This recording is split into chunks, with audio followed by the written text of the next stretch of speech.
When it comes to using Code Blue Estrous products, there's several tactics that we like to use, and one of those tactics is using it directly on a scrape.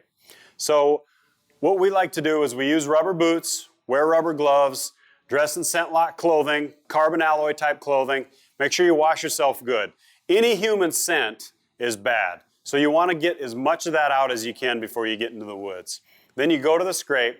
I like to stay back as far as I can away from the scrape. I dump a little bit in the scrape.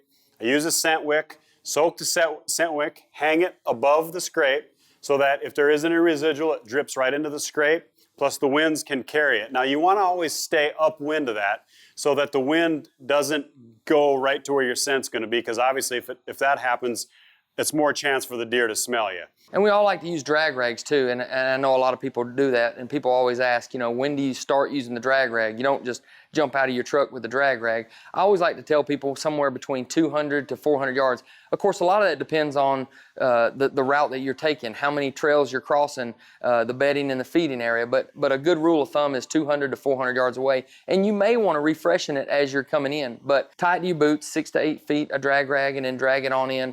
You can even go by your scrape like you talked about. You can drag it right to your scrape.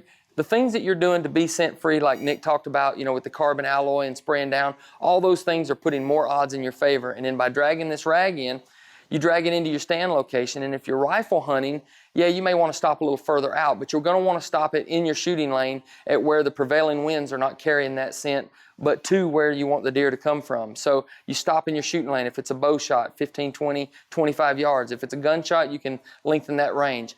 Once you get in the stand, you can take a scent wick and put it in the stand with you, because thermals are always changing. They're rising, they're falling, and the winds, you know, a lot of times can change. Well, you're scent-free as you possibly can be, but to put another feather in your hat, why not have some Doe Estrous up there that is blowing into those areas, you know, something that's going to increase your odds and confuse that deer and bring him in earlier, or bring him in to where he's not spooked, to where you can get a shot at him. So all we're trying to do is increase the odds for you to get your deer, and Code Blue Scents can do that for you. And don't forget, from one deer to one bottle. That is the rumor.